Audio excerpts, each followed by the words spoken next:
Hello everybody, here we are back at Tropical Acres for another mango variety tasting. We're going to do Peach Cobbler right now, and we're with Alex from Tropical Acres, the one that owns this. All the contact information will be below the video. Peach Cobbler is a mango I have not tasted yet, but Alex is gracious enough to take time and show us and teach us about it. I hear everyone that has it is happy with it. So let's learn more about that today. Now here's Alex. My intro. So this is Peach Cobbler. Here's Alex from Tropical Acres. Tell us about this variety.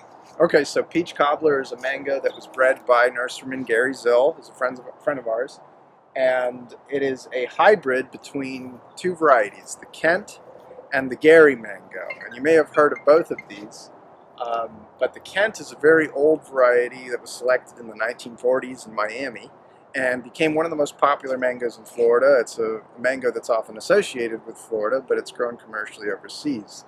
The Gary is a lesser known variety that was selected by the Zill family, I think maybe in the 70s, and is a very coconut flavored mango. Well, it has a lot of flavors actually, more than just coconut, but it's famous for having a very unique flavor. And so Gary Zill took a lot of older varieties and tried to hybridize them with the Gary mango, as well as some other varieties too, to achieve a very unique flavor, but hopefully an improvement upon the Gary's production and size, which were issues for that tree in South Florida. So one of those hybrids was this, Peach Cobbler. It was originally, its planting number was 02, and it got named Peach Cobbler, I think it might have been like 10 years ago or something like that. And although the name would suggest that it's a very peachy mango, in my opinion, it's not so much a peach-flavored fruit. It has a little bit more of a citrus component to it, to me. Some people claim it's got some cinnamon to it also. But anyway, this mango has an incredibly rich and sweet flavor. It's one of the sweetest mangoes we grow, certainly one of the most complex mangoes that we grow in terms of the depth of flavor that this fruit has.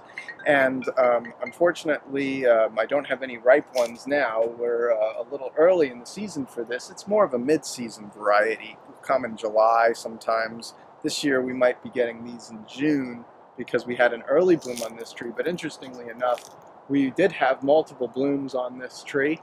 And so it does have more than one crop this year. Now, one issue we've had with Peach Cobbler is that it's a very aggressive tree. It wants to get big, and it has cropped for us a number of years before, but it hasn't had a large crop in a while. This is its first big crop in a number of years. So it had been kind of a disappointment for us up until this point, but it's producing very well this year. You can see a lot of mangoes on this tree. And a lot of times people ask us for varieties that would be good choices for climates like Southern California and Arizona, and I like to recommend this variety because we've had conversations with people who grow mangoes over there, and Peach Cobbler is one that seems to do well in those climates because it grows vigorously enough that you know, you actually get growth from your tree and fruit, and in those climates sometimes it's hard to achieve both.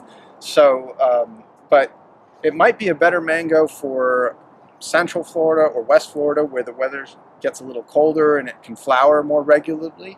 But we're kind of hoping that now that the tree's gotten older, this will be a more normal production habit from it.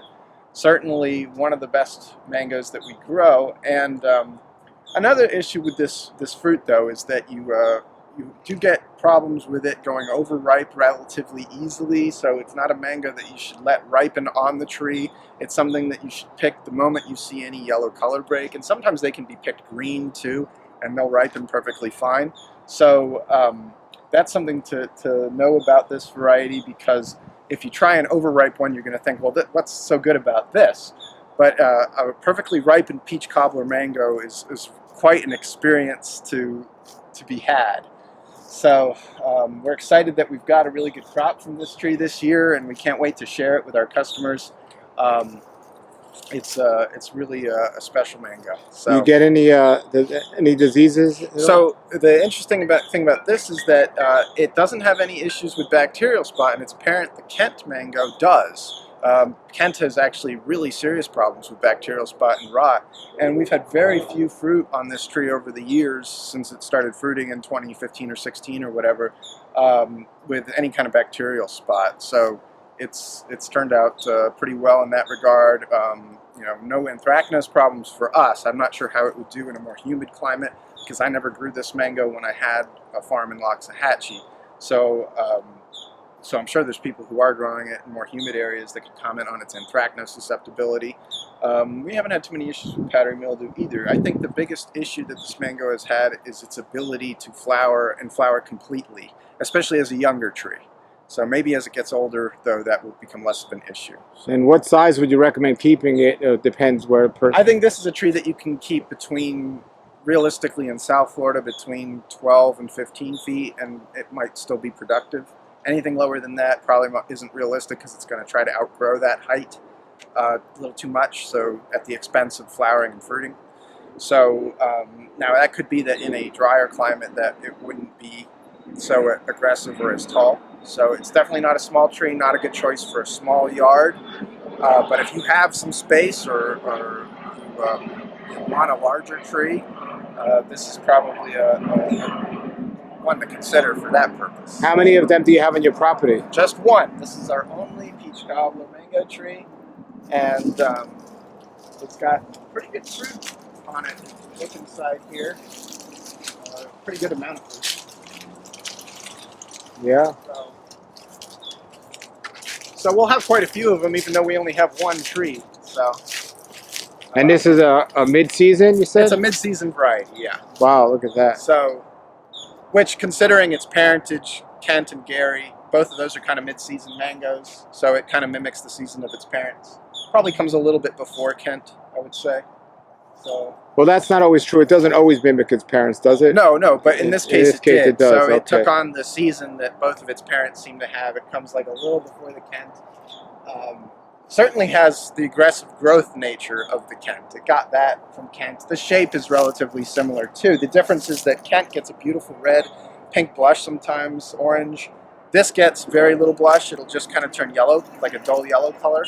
So not a lot of yellow color. Do you know any history about the name, where Peach Cobbler came from? I think it was Marlis Zill that named it. So. Okay. Wonderful. Well, thank you. Anyone that wants to order that, check the description below the video. This is Peach Cobbler Mango, another great variety here at Tropical Acres. Thanks, Alex. Thanks. All right, everybody, there it was. That was the information for Peach Cobbler. Again, it's one I haven't tasted yet, but I'll definitely be tasting this year. But I don't have enough room in my yard for any more trees, let alone a big tree. And I'm also trying to do ultra-density gardening, so this will not be a good tree for me. But I live next to Alex, so I can always buy some mangoes from here and taste them. So that's another alternative. If you want a tree and you can't get it, you can always come down to Alex and get it. Get the mangoes. All right, put your comments, questions below. Don't forget to subscribe, and thanks for watching.